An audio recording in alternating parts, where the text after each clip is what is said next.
तो ओशो ने अध्यात्म को सार संक्षेप में 4 बातों में कह दिया, बिल्कुल सरल, जिसको हर कोई साध सकता है। एक, जीवन का सम्मान, रिवरेंस फॉर लाइफ। दूसरा, ध्यान, मेडिटेशन अर्थात अवेयरनेस, है ना। इसमें ध्यान का मतलब इसमें कोई ईश्वर वगैरह नहीं आते जिस पर ध्यान करना है। और तीसरा, प्रेम पूर्वक जीवन जीना, अपने हृदय की भावनाओं का परिष्कार। और चौथा, ओशो कहते हैं ओंकार का ज्ञान। हमारे भीतर एक अद्भुत अनाहत नाद गूंज रहा है, अंतरात्मा की आवाज़, उसको सुनना। उसको सुनते सुनते गहन समाधि में लीन हो जाते हैं और परम आनंद का एहसास होता है। तो ओशो कहते हैं, मैं जो मंदिर बना रहा हूँ अध्यात्म का, इसके 4 स्तंभ हैं, 4 पिलर्स ऑफ माई टेम्पल। संक्षेप में, जीवन का सम्मान, ध्यान, प्रेम, ओंकार। इसमें कोई क्रियाकांड नहीं आते, कोई मंदिर मस्जिद नहीं आते, कोई सैद्धांतिक वाद विवाद और फिलासफीज नहीं आती, कुछ भी नहीं आता। तो ओशो ने जो सिखाया है वो, और मैंने जो उसमें से ग्रहण किया है, उसका सारांश ये है। बहुत खूब, आपने बहुत अच्छे से सारा कुछ बताया जो जो आपने सीखा, और हम इसको और अब धीरे धीरे जो ये पढ़ते हैं हम खोलेंगे ताकि हम भी उसको जीवन में अपना सके। तो आपने शुरुआत करी, तो आपने बताया कि जो रूढ़िवादिता है, परंपरा जो चलती आ रही थी, उनको जो ओशो जी हैं उन्होंने वो बताया कि कैसे उनसे ऊपर उठना है और उनसे आगे अध्यात्म की जर्नी एग्जैक्टली क्या होती है। तो अगर हम बात करें कि आज के समय में हम जो देख रहे हैं, तो आपको क्या लगता है कि वो कौन सी चीज़ें हैं जहाँ लोग चाहते तो हैं कि हम आध्यात्मिक हो जाएं, लेकिन वो उन्हीं परंपराओं में और रूढ़िवादिता में अभी भी फंसे हुए हैं, जिनसे निकलना ज़रूरी है? एक गलतफहमी, एक भ्रांति प्रचलित है सारी दुनिया में, तथाकथित धार्मिक गुरुओं द्वारा ही वह फैलाई गई है। इसमें पंडित, पुरोहित, मुल्ला, मौलवी, पादरी, रबाई, धर्माचारी, जो भी जितने भी प्रकार के हैं दुनिया में, इन सब का एक षड्यंत्र है ना। ये मानव आत्मा के शोषक हैं, एक्सप्लॉइटर्स ऑफ द ह्यूमैनिटी। एक राजनेता हैं जिनको हम सब जानते हैं वो शोषण कर रहे हैं। दूसरा शोषणकर्ता ये धार्मिक लोग हैं।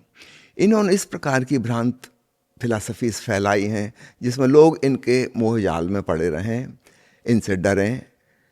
तो भय और प्रलोभन, ये 2 मुख्य चीज़ें हैं जिससे ये लोग संचालित करते हैं सारी दुनिया को। अगर इनकी बात मानोगे तो आपको स्वर्ग मिलेगा, वहाँ ये सुख मिलेंगे, सुविधाएं मिलेंगी, और इनकी बात नहीं मानोगे तो नरक जाओगे, फिर नरक में क्या क्या यातनाएं मिलेंगी उसका वर्णन, बीभत्स वर्णन करेंगे। तो आदमी डर जाए और इनकी कही बात को मान के चले। तो ये एक प्रकार का शोषण का जाल है ना। तो राजनेता अपने ढंग से दुनिया का शोषण कर रहे हैं और धर्मगुरु अपने ढंग से दुनिया का शोषण कर रहे हैं। कोई भी समझदार आदमी जो थोड़ी सी चिंतन मनन करेगा, उसको स्पष्ट दिखाई देगा कि ये तो एक जाल फैलाया हुआ है जिसमें हमको फंसाया जा रहा है। और जो व्यक्ति निर्भीक होगा, जो इनकी बात से डरेगा नहीं, जो इनके प्रलोभन में नहीं आएगा, क्योंकि जो बातें कह रहे हैं बिल्कुल झूठी, काल्पनिक है, कोई भी उसका तथ्य प्रमाण नहीं है। न स्वर्ग का कोई प्रमाण है, न नरक का कोई प्रमाण है, लेकिन इन्होंने इतना उसको प्रचारित किया है ना। इतना विज्ञापन हजारों साल से चल रहा है उसका कि लोग मान बैठे हैं, लोग हिप्नोटाइज्ड हो गए हैं कि ये सच है, क्योंकि हजारों साल से बात दोहराई जा रही है, बार बार रिपीट की जा रही है। लोगों को आज्ञाकारी होना सिखाया जा रहा है, और आज्ञाकारिता की बड़ी महिमा है ना, क्योंकि इनकी आज्ञा फिर मानो, ये जो कह रहे हैं वो मानो। ओशो कहते नहीं, तुम आज्ञा किसी की ना मानो, बल्कि तुम अपने विवेक से जियो। परमात्मा ने तुम्हें भी बुद्धि दी है, विवेक दिया है, तुम्हारे भीतर से प्रेरणा आएगी क्या सही क्या गलत। तुम स्वयं चिंतन मनन करो, दूसरों की क्यों मानो। एक बार मुझे याद आता है, कोई व्यक्ति ओशो के पीछे जिद कर रहा था कि आप हमें लिख के कुछ आज्ञाएं दीजिए। ओशो तो कभी कोई आदेश किसी को दिए नहीं, है ना। वो कभी नहीं कहते डूज एंड डोंट्स की भाषा में, वो यही कहते हैं कि तुम समझो, फाइनली डिसीजन तुम्हारा होगा। मैं कौन होता हूँ तुम्हें आज्ञा देने वाला। मैं अपना जीवन अपने ढंग से जिया, तुम मुझसे भिन्न हो, है ना। और तुमको भी सोच विचार और बुद्धि दी है अस्तित्व ने, तुम अपनी बुद्धि का उपयोग करो। तुम मेरी बात क्यों मानोगे, मैंने जिंदगी में किसी की नहीं मानी। है ना। तो ओशो स्वतंत्रता सिखाते हैं, फ्रीडम सिखाते हैं, फ्रीडम ऑफ थिंकिंग सिखाते हैं। तो मैं जो बताने वाला था आपको कि एक व्यक्ति बहुत पीछे पड़ा था कि सभी धर्मों में कुछ आदेश होते हैं कि ये करो ये ना करो। तो ओशो उनका चलो मजाक मजाक में तुम्हें भी 10 आदेश देता हूँ।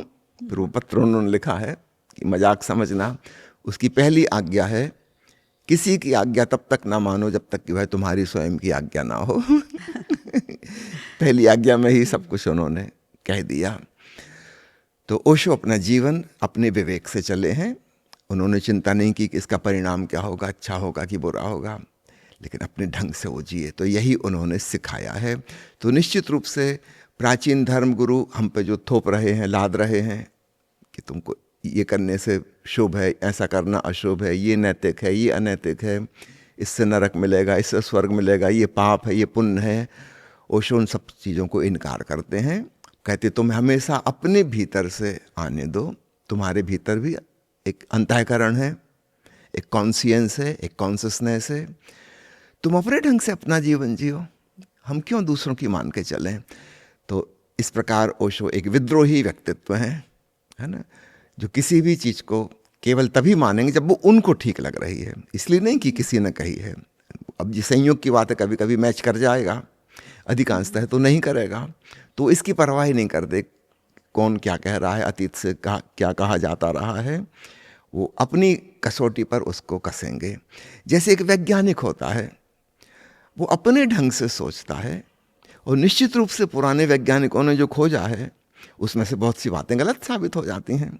अब वो फिर खुद प्रयोग करेगा, उसको लग रहा है कि ऐसा नहीं, तो वो प्रयोग करेगा, प्रयोग से नए परिणाम हासिल होंगे। ठीक है, हम 4 अन्य वैज्ञानिकों के साथ शेयर कर सकते हैं कि आप भी ये प्रयोग करके देखो और क्या रिजल्ट निकलता है, और रिजल्ट अगर समान निकलता है तो हमें कहना पड़ेगा कि पुरानी बात गलत थी, है ना। बिल्कुल। न्यूटन ने कहा था गुरुत्वाकर्षण है, अब इस बात को हुए हो गए 3-4 सदियां बीत गई, है ना।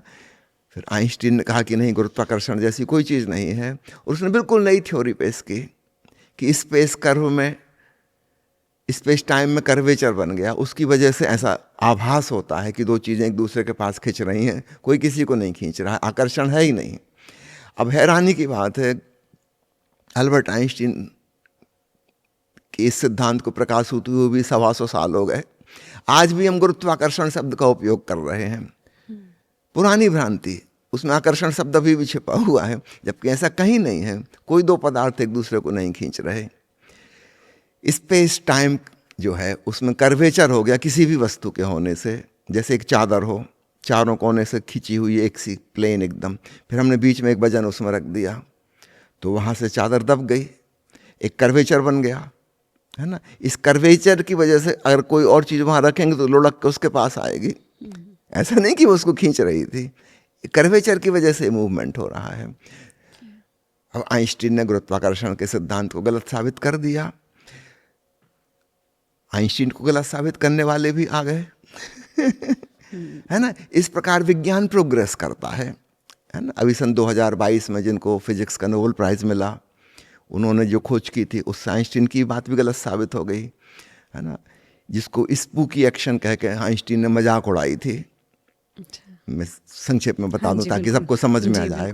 1930 में जब क्वांटम फिजिक्स की शुरुआत हुई, तब यह अनुमान लगाया गया, सैद्धांतिक रूप से उस समय प्रयोग नहीं कर सकते थे, इसके संभव नहीं था, अनुमानित यह था सैद्धांतिक रूप से कि 2 सब एटॉमिक पार्टिकल जो कभी आपस में कनेक्टेड रहे, एंटेंगल्ड हो गए वो, और उनको अरबों खरबों मील दूर कर दें, इसके बावजूद भी कोई चीज़ है जो उनको जोड़े रखे है। अगर एक पार्टिकल को यहाँ पर हम राइट साइड में क्लॉकवाइज घुमाएंगे तो वहाँ दूसरा पार्टिकल खरबों मील दूर एंटी क्लॉकवाइज लेफ्ट साइड में घूम जाएगा। अब आइंस्टीन के हिसाब से ये संभव नहीं था, क्योंकि यहाँ से वहाँ तक इन्फॉर्मेशन जाने में जो मिनिमम समय लगेगा, फास्टेस्ट स्पीड जो है, एब्सोल्यूट स्पीड, वो लाइट की है, करीब करीब 3 लाख किलोमीटर प्रति सेकंड। तो इतनी देर तो लगेगी जब वहाँ इन्फॉर्मेशन पहुँचेगी, है ना। इमीडिएटली नहीं हो सकता, और क्वांटम फिजिक्स का कहना था कि नहीं, इमीडिएट होगा ये, इसमें कोई समय नहीं लगेगा। अब आइंस्टीन ने इसको खूब मजाक उड़ाई, कहा कि स्पूकी एक्शन है, कोई भूत प्रेत है क्या, ऐसे कैसे हो जाएगा, हो ही नहीं सकता। अभी 2022 में वैज्ञानिकों ने इसको प्रैक्टिकली करके सिद्ध कर दिया कि yes, this is what happens entangled particle में। एक के साथ अगर कुछ किया जाएगा तो तुरंत दूसरे पर भी उसका प्रभाव पड़ जाएगा, इसमें कोई समय नहीं लगेगा, चाहे वो खरबों किलोमीटर दूर हो। आइंस्टीन भी गलत साबित हो गया, है ना।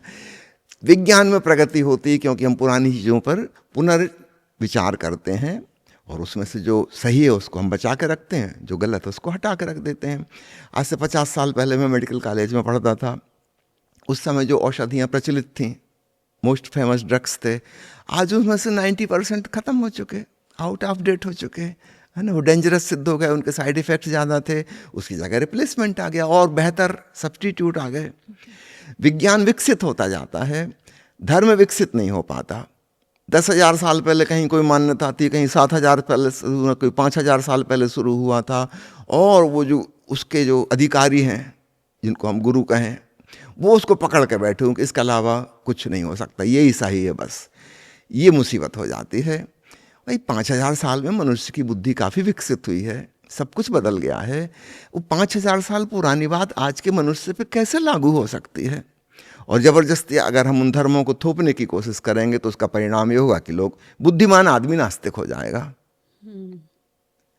और हम देखते हैं दुनिया करीब करीब आधी दुनिया नास्तिक हो चुकी, और जिन्हें हम आस्तिक कह रहे हैं वो भी नाम मात्र को ऊपर ऊपर से दिख रहे हैं, भीतर से तो वो शिक्षित हो गए हैं, दीक्षित हो जाए, वैज्ञानिक चिंतन मनन उनके अंदर आ गया, तर्क शक्ति उनकी विकसित हो गई है।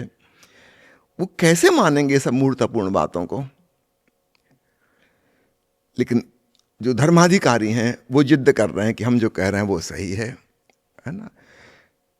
बुद्धिमान आदमी को मजबूरी में विद्रोही होना पड़ता है, उसे कहना पड़ता है कि क्षमा कीजिए, मेरी सोच कुछ और है ना, और आप जो कह रहे हैं आपके पास इसका कोई प्रमाण भी नहीं हो, मैं जो कह रहा हूँ वह मैं प्रमाणित कर रहा हूँ, है ना।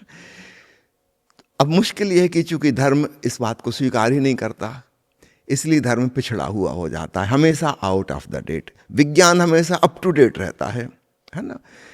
जैसे ही कूल लाइट आ गई, हमने वो तार वाली फिलामेंट वाली बिजली के बल्ब को छोड़ दिया, उससे फालतू गर्मी पैदा होती थी, वो बहुत कम प्रकाश कम निकलता था, गर्मी ज़्यादा निकलती थी, वेस्टेज ऑफ बिजली थी वो, हमने उसको छोड़ दिया, टंगस्टन के तार वाले को। दूसरी चीज़ आ गई, बेहतर चीज़, कम बिजली में ज़्यादा रोशनी होगी, गर्मी भी नहीं होगी। विज्ञान में हम हमेशा आगे बढ़ते जाते हैं, है ना। आज हम जिस माइक्रोफोन का यूज़ कर रहे हैं, आज से 2 साल बाद पक्का ये नहीं होगा, मच बेटर कोई चीज़ आ जाएगी, हो सकता है अदृश्य हो, हमको दिखाई भी ना दे कहाँ है वो है ना। हम चीज़ों को विकसित करते जा रहे हैं। धर्म में कुछ भी विकास नहीं होता, क्योंकि उनका आग्रह है कि जो पहले हमारे पूर्वज जो कह गए हैं और लिख गए हैं वो सही है, और इसलिए बहुत पिछड़ी हुई बुद्धि वाले जो हैं, मेंटली रिटार्डेड, केवल वही उससे सहमत हो सकते हैं।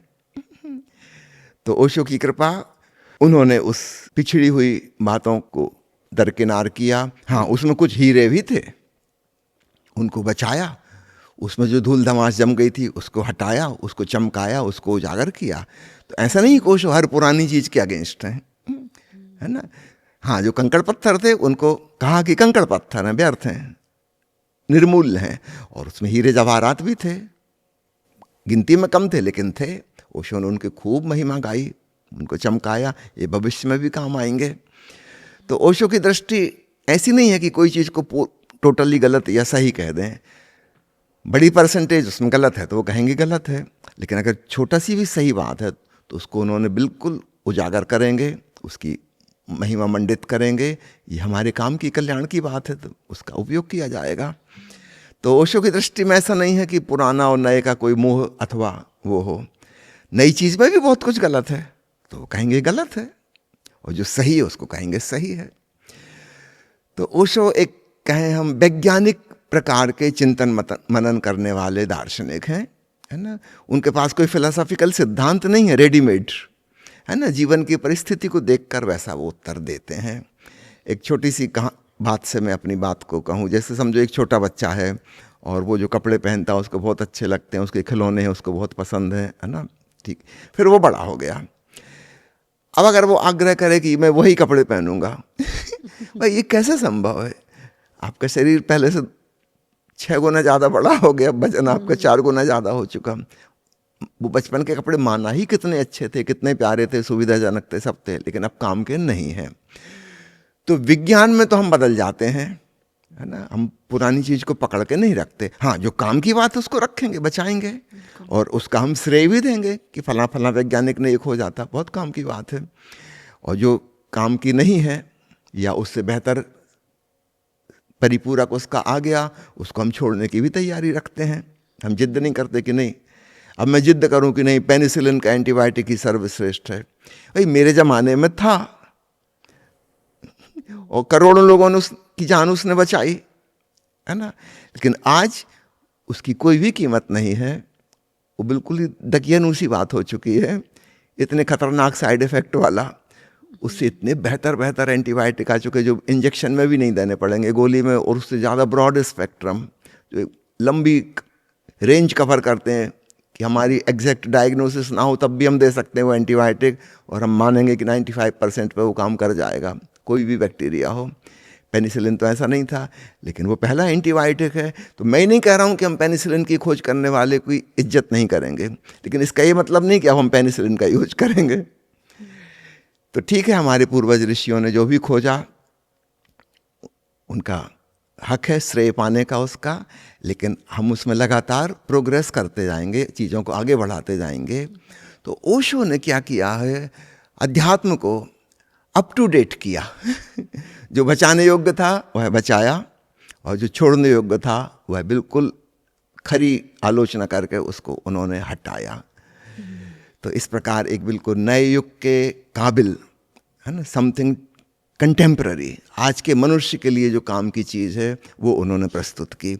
निश्चित रूप से बड़ी हिम्मत का काम था, क्योंकि वो सारे पंडित पुरोहितों का जो जाल है, शोषणकर्ताओं का जाल, जो पुराने ग्रंथों और किताबों पर बैठ के शोषण कर रहे हैं, देवी देवताओं की मूर्तियां रख के उनके नाम पर शोषण कर रहे हैं, उसको नकारना बहुत बड़ी हिम्मत का काम था। उनसे दुश्मनी मोल लेना, और उन लोगों ने अपनी तरफ से पूरी कोशिश की हर प्रकार की शत्रुता निभाने की।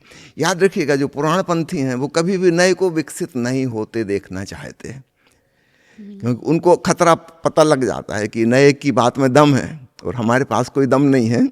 हम बस पुराने के नाम पे चल रहे हैं, दम बिल्कुल नहीं है, कोई प्रमाण नहीं है, कोई तर्क नहीं है, कुछ लॉजिक नहीं है। तो वो एकदम डर जाते हैं, चौंक जाते हैं। अमेरिका में ओशो का इतना विरोध किया, उसका मुख्य कारण पोप और कट्टरपंथी राष्ट्रपति उस समय के रोनाल्ड रीगन, कट्टरपंथी ईसाई, इनको बड़ा खतरा लगा कि हमारा तो ईसाई धर्म ही खतरे में पड़ गया। ओशो तो कह रहे हैं वो धर्म ही नहीं है, स्पष्ट शब्दों में। और कोई 1 साल तक ओशो ने प्रवचन दे के सिद्ध कर दिया कि बाइबल में जो लिखा है सब बकवास, 2 कौड़ी की बकवास, बचकानी बातें, बचकानी कहानियाँ, चमत्कार की कहानियाँ, चमत्कार होते ही नहीं। कुंवारी माँ से जीसस क्राइस्ट पैदा हुए थे, वही दोबारा पैदा करके दिखा दो अगर हो सकते हैं तो। सब बकवास है ना। नेचुरली धर्म पुरोहित तो घबरा जाएंगे। वो 2000 साल से जिस धर्म के नाम पे शोषण कर रहे हैं, है ना, जिन फालतू की चीज़ों का वो प्रचार कर रहे हैं, अगर कोई आ जाएगा और तर्क से सिद्ध कर देगा कि सब गलत है। और ओशो ने कहा कि मैं आमंत्रण देता हूँ पोप को, आ जाएं, हम एक ही मंच पे बैठ के तर्क करेंगे। तुम खोलो बाइबल का कोई भी पेज, कोई भी स्टेटमेंट पढ़ो, और मैं अपने आर्गूमेंट्स दूंगा, उसको गलत साबित करूंगा, तुम सही साबित कर देना। एक पब्लिक डिस्कशन हो जाए सबके सामने, सारे टेलीविज़न चैनल वालों को बुला लेंगे, देखते हैं कौन सही निकलता है। कहाँ पोप की हिम्मत पड़ेगी ओशो के सामने आने की। ओशो का तुम्हारी हिम्मत नहीं तो मैं आ जा रहा हूँ वेटिकन, वहाँ कर लो इंटरनेशनल प्रेस कॉन्फ्रेंस, और पब्लिकली अपन डिबेट करते हैं बाइबल को ऊपर। तुम साबित करना और मैं उसको गलत साबित करूँगा। उनको भली भांति पता है, पहले से पता है गलत है।